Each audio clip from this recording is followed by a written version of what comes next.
Ce livre est un livre qui m'a permis de faire le lien entre, disons, ma pratique du football depuis l'enfance et puis mon métier et ma formation, qui sont la philosophie. Pourquoi le football? Voilà le titre que j'ai choisi de donner à ce livre pour lequel la jolie couverture qui l'orne résume un peu son propos. On y voit Pier Paolo Pasolini, cinéaste, poète italien, grande figure de l'après-guerre, qui au milieu d'une bande de bambins romains, sans doute lors d'un tournage, est en train de jouer au football. Et ce qui m'a plu sur cette photo, c'est le sourire des enfants.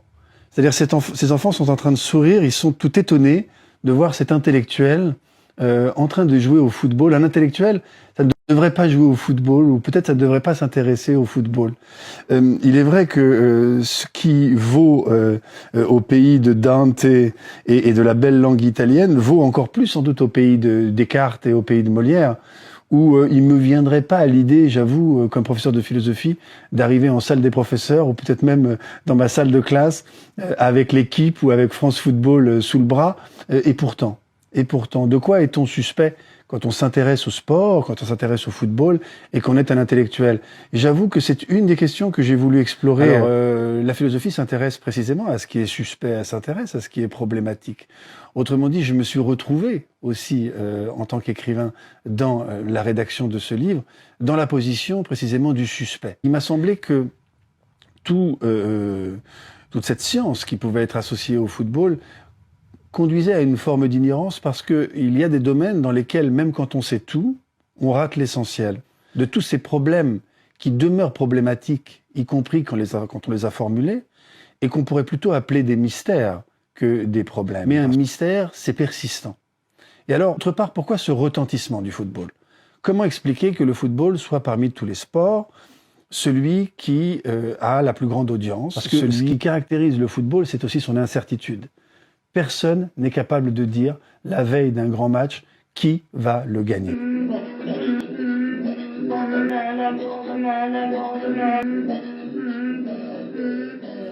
Et je me suis dit, mais enfin, qu'est-on en train d'analyser? Des coutumes anciennes, dont des grands-mères nous parlent, des vêtements de jadis, des cérémonies et des pratiques culturelles de naguère. Est-ce ça vraiment l'anthropologie? Et si vous voulez, à ce moment-là, il y a eu dans ma conception de l'ethnologie une sorte de renversement.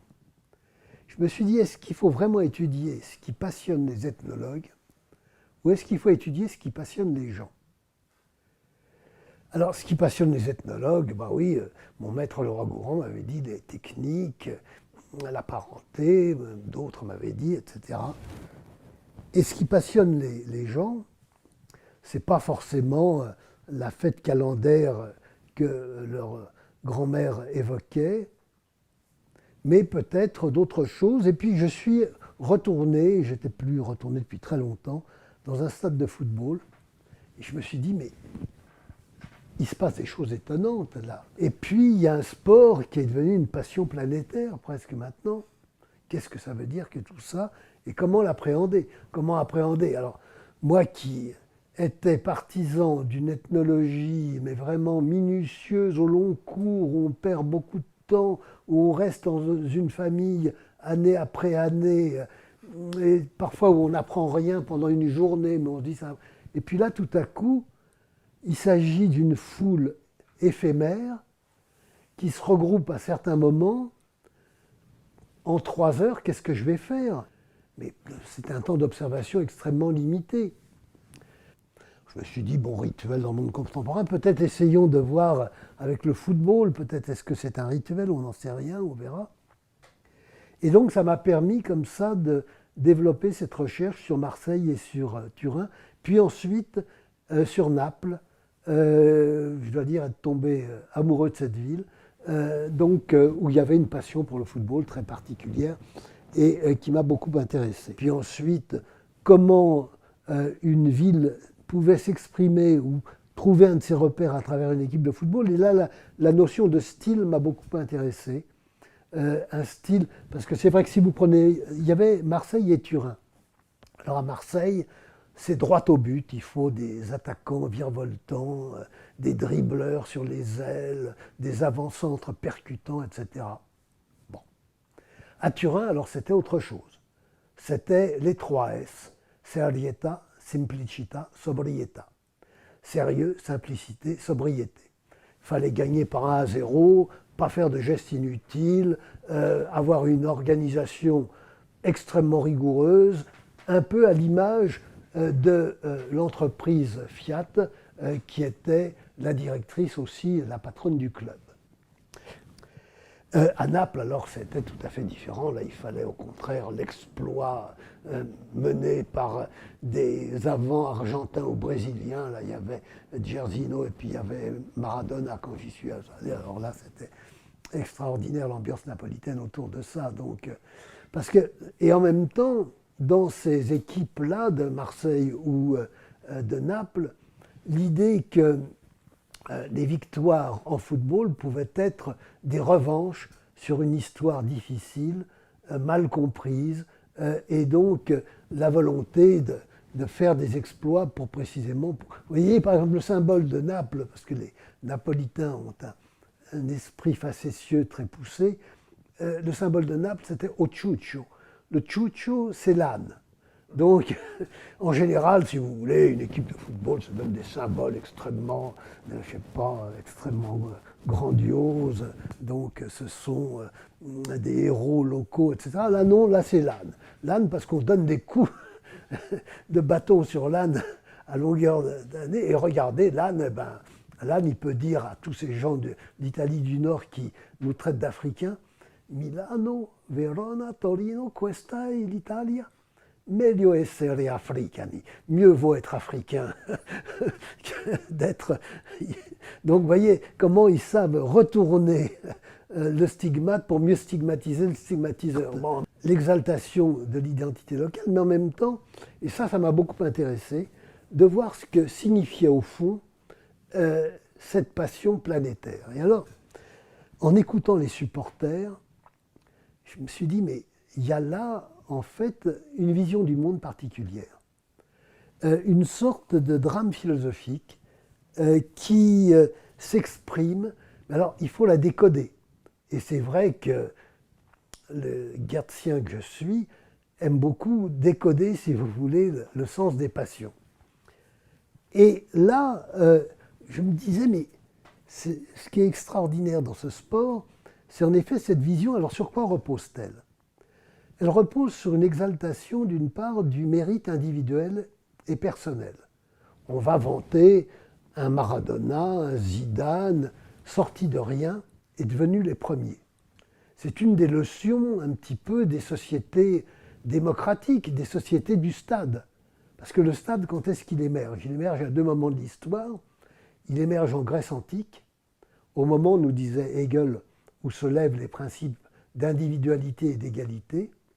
Et puis au XVIIIe siècle et au XIXe siècle, quand on peut remettre en cause, théoriquement, les hiérarchies existantes. Je dis théoriquement parce qu'il vaut mieux être fils d'eux que sorti, si vous voulez, des lointaines banlieues, etc., et d'un passé difficile, on le sait bien. Mais l'idéal de nos sociétés, c'est qu'un individu qui n'est rien peut devenir quelqu'un. Qui n'est rien, enfin entendons-nous, hein, qui n'est rien socialement et économiquement. Donc, il y avait cette exaltation du prestige personnel et du mérite personnel, et du fait donc qu'il y avait véritablement là une leçon de démocratie. Les derniers peuvent être les premiers. Mais pour réussir, il ne suffit pas d'avoir du mérite. Il faut encore être solidaire. Solidaire dans une équipe. Il faut savoir avoir l'esprit d'équipe, savoir faire la bonne passe au bon moment. Ce qui fait d'ailleurs que les grands joueurs, ce sont ceux qui ont une vision périphérique du jeu, qui savent adresser la bonne balle au bon moment. Et d'ailleurs, cette solidarité, on l'a dans les devises d'un certain nombre de clubs. Benfica, c'est E pluribus unum. Il You will never walk alone, nous disent les supporters de Liverpool. Hein. Donc, une idée de solidarité. Bon, ben, c'est vrai que le mérite personnel, la solidarité, c'est un petit peu ce qu'il faut pour réussir dans la vie. Hein, vous voyez. Mais il faut aussi, pour réussir, de la chance. Donc, il faut avoir de la chance. Et la chance. Or, la chance est quelque chose que nous maîtrisons très mal. Déjà, le hasard, c'est un concept récent dans nos sociétés, hein, Pascal. Et on n'y croit pas. On ne croit pas que si on prend la tuile sur la tête, c'est parce qu'il y a la rencontre de deux séries. D'une part, la tuile, et d'autre part, deux séries concomitantes. Hein, c'était le théoricien du hasard, Cournot, qui nous disait ça. On ne croit pas, on croit que si on reçoit une tuile sur la tête, c'est que le destin s'en est mêlé. Alors, le destin, c'est une catégorie particulière. Et d'ailleurs, ce qui est frappant, moi, ce qui m'avait beaucoup frappé dans les vestiaires des joueurs, c'était de voir les rites qu'ils mettaient en œuvre pour neutraliser l'aléatoire, pour faire que le destin soit de leur côté. Alors, il fallait mettre la chaussure gauche avant la chaussure droite. Et puis alors, le pire, c'était les gardiens de but et les avant-centres. Parce que eux, les gardiens de but ou les avant-centres, en 1 minute, ils peuvent devenir des héros ou des zéros. Hein, s'ils ratent tout à coup un arrêt. Alors moi, je me rappelle cet avant-centre qui venait au stade, alors il mettait toujours les mêmes objets dans son sac, il mettait toujours la même chaussure à droite avant la chaussure gauche. Hein, on ne sait pas, peut-être que, oui, je sais, c'est idiot, mais bon, je vais le faire quand même. Alors il y a ça. Il y a le mérite, la solidarité, la chance. Il y a aussi une catégorie pour réussir qui est assez importante, c'est savoir tricher à bon escient. Donc savoir tricher à bon escient et en même temps avec une justice qui était jusqu'à ces derniers temps très particulière, puisqu'il fallait pour l'arbitre savoir en 1 seconde si le tacle était régulier ou irrégulier, si la main était volontaire ou involontaire. Il fallait que vous décidiez de ça en 1 seconde, immédiatement. Donc, pour réussir dans la vie, il faut du mérite, de la solidarité, de la chance, savoir un petit peu tricher. Bon. Et puis, une justice favorable aussi. Mais regardez, si la justice est défavorable, alors moi je me rappelle, c'était magnifique, ce que me disaient les supporters de Naples. Piove sempre sul bagnato. Il pleut toujours là où c'est déjà mouillé. J'en ai parlé avec Lévi-Strauss, ça m'amusait cette histoire. Il citait les Gaokugama, je crois que c'est dans La Pensée sauvage, qui jouent autant de parties qu'il est nécessaire pour que s'équilibrent les victoires et les défaites. Dans un parc des Princes, archi-comble, le Racing Club de Paris, culotte noire, reçoit Monaco et sur une première descente monégasque, Roy shoot à côté. Cependant, les caméramens des actualités françaises découvraient, spectateurs parmi les 35 000 spectateurs, Albert Camus, prix Nobel 1957.